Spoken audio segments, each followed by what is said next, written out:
Chiyo begins using her reincarnation ninjutsu on Gaara to make amends for her past. Naruto attempts to interfere, but is stopped by Sakura, who tells him that she is bringing him back from the dead.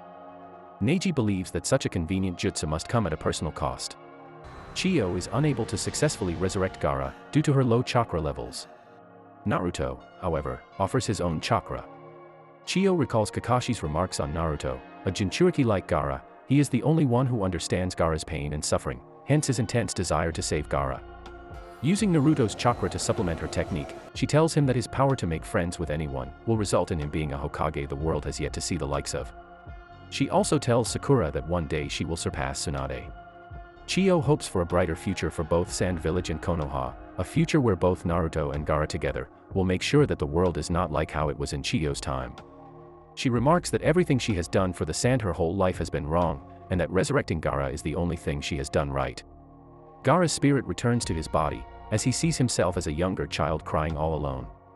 However, he is surprised when he sees and feels a young Naruto holding his shoulder and smiling at him. Gaara notices that nearly every member of Suna's military are also there, all of them cheering and crying out of happiness. Kankuro thanks Naruto for saving Gaara, but Naruto tells him to thank Chiyo, who he believes simply passed out from resurrecting Gaara. Kankuro, however, explains to him and everyone else that Chiyo is dead, having given up her life in exchange for Gaara's. Temari tells Naruto that he really does have the power to change people, adding that Chiyo would have never given up her life to revive a Kazekage or a Jinchuriki until she met Naruto. Kakashi adds that she died passing on the future to Naruto and Gaara. Sakura cries, and Chiyo's brother Ebizo notes how peaceful she looks, and how he half expects her to start laughing, as a callback to when she used to fake her death near him as a joke. Naruto remarks that she died in a selfless manner similar to the third Hokage, and Gaara, managing to stand up on his feet, calls for a prayer to commemorate Chiyo's actions and bid her farewell. Deidara pops out of a hole in the ground, having used a suicide bombing clone in his attempt to kill teams Kakashi and Guy. Although he believed the technique would have done the trick, he is grateful that he was able to survive due to the attack. Having only lost his right arm from the elbow down, he decides to search for its remains, as well as the Akatsuki ring that was on its finger.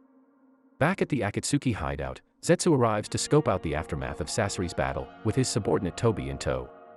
Zetsu finds Sasori's body and notes that he had never known how Sasori looked like before. Tobi manages to locate Sasori's Akatsuki ring, and asks if he can keep it and use it to fill the now empty spot in Akatsuki's ranks. Zetsu berates him for acting foolish, and Tobi responds in kind by accidentally dropping the ring into a crevice in the ground. In Sand Village, all of its citizens, including Baki, eagerly await by the border for the return of their Kazekage. They are overjoyed when they spot the three Sand siblings, Konoha's response team and Suna's own rescue unit.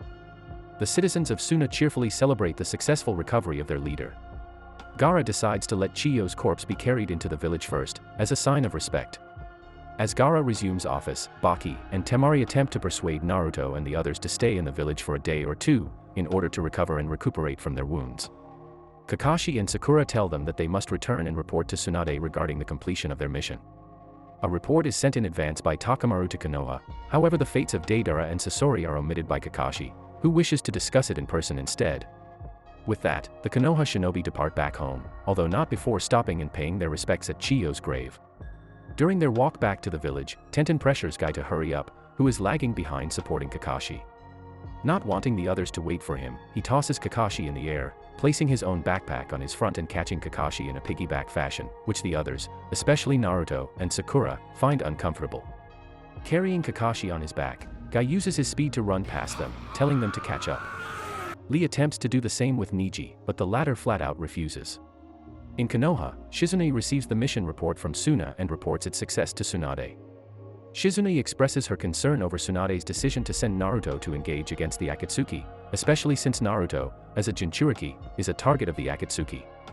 Tsunade explains the reasoning behind her actions, telling Shizune that only a Jinchuriki can truly understand another Jinchuriki, and that Naruto has the ability for others to rely and depend on him. In the woods near the Land of Rivers, Tobi and Zetsu locate Deidara's arm, with the former believing that Deidara is dead, having been blown to pieces. Deidara arrives at the same time, telling Tobi to drop his arm. Zetsu asks Deidara whether he had captured Naruto, but Deidara tells him that he had already done his duty, capturing Gaara. When Tobi mocks him, Deidara tells Tobi that if he were to bother him for a third time, he would react in kind.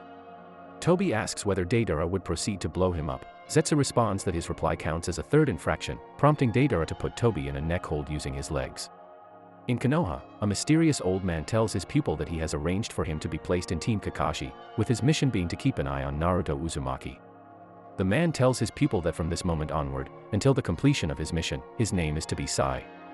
Sai accepts the name and responds by smiling. The man tells Sai to wipe the fake smile off his face, and Sai tells him that he had heard that smiling is a way to win people over, albeit revealing that he has trouble forming facial expressions. Izumo Kamizuki and Kotetsu Hagane are tired, having been up guarding the entrance to Konoha. They notice a tremor, which ends up being Mike Guy, running into the village at top speed with Kakashi on his back. Declaring himself as first place, he is soon caught up with Bai Lee, who declares himself second. Guy tells Lee that he is third and that Kakashi is second, causing Lee to tear up. This is witnessed not only by Izumo and Kotetsu but by Naruto, Sakura, Tenten, and Niji, who have caught up to them as well. The teams then head to the hospital in order to admit Kakashi, who is unable to move after having used his Mangekyo Sharingan during his fight with Akatsuki member Deidara. After Kakashi is admitted to the hospital, Sakura sprints off to the balcony, which Naruto notices. On the balcony, she notifies Tsunade and Shizune of Sasori's last words, that one of his spies, who works for Orochimaru, is supposed to be meeting him 6 days from now at the Tenchi Bridge in Grass Village. Tsunade brings up the idea that Sasori's final words may be a trap by Akatsuki, using the mention of Orochimaru's name as bait. Sakura is still adamant on going, claiming that they will defeat any Akatsuki member they encounter. Tsunade approves the quest, but tells Sakura that since Kakashi is unable to move for a week and that the rendezvous is in 6 days, she will need to find a new team member to replace him on the mission. Shizune protests that she'll need to find two, since she believes Naruto should not go on any mission involving Akatsuki interference, and offers her own team. Tsunade responds that Naruto and Sakura are both driven by a need to save Sasuke, to the point where they would give their lives for him, and therefore possess the determination and will to complete the mission successfully, which is what sets them apart from Shizune's team. She also asks Shizune what Naruto would say if he had overheard her. Naruto happens to be standing on the roof, having heard the entire conversation. He announces that he will be on the search for a new teammate and heads off. Tsunade finds Naruto impatient, claiming she hadn't finished her speech about him, while Shizune muses on Tsunade's words, how Naruto has the power to make people rely and depend on him, and remembers that he is the one who won the first Hokage's necklace. In the village, Naruto begins his quest to find a new teammate, musing that the teammate needs to be someone who is strong enough not to hold them back, someone who is friendly in order for teamwork to be efficient, yet someone who is not too attractive as to distract Sakura. His outspoken thoughts are heard by Shino, who tells Naruto that it has been a while since they've met. Naruto is unable to recognize Shino immediately, insulting Shino, who believes that friends shouldn't forget one another. Their conversation is cut short by Kiba, who lands on Shino. Kiba is riding on Akamaru, who has grown to the point where he is big enough to sit on. Naruto recognizes Kiba and Akamaru instantly, much to Shino's dismay. Naruto asks Kiba to join him on his mission, but Kiba states that Team 8 has already been assigned a mission and that they are simply waiting for Kurenai. Naruto spots Hinata watching them from afar, the latter of which is shy and embarrassed about encountering Naruto. Hinata faints when Naruto meets her face to face. As she recovers, Naruto asks Shino if he could help on their mission, since he considers Akamaru to be big enough to count as a member of a three-man squad. Shino simply remarks that Naruto was able to recognize Hinata as well, irritating Naruto. Naruto then asks Hinata to leave her team and to come with him. His words cause Hinata to go red in the face and to faint again. Naruto decides to ask Shikamaru for help, but the latter has been assigned by Tsunade to oversee the Chunin exams. Choji appears, carrying Shikamaru's lunch and happy to have a reunion with Naruto. Choji is willing to come with Naruto on his mission, despite already being assigned to a mission along with Asuma and Ino. Naruto mentions that Choji has gained weight since they last met, prompting Shikamaru to tackle Naruto while Choji expands his left arm. At that same moment, a beast made of ink comes charging at them, which Choji manages to easily destroy.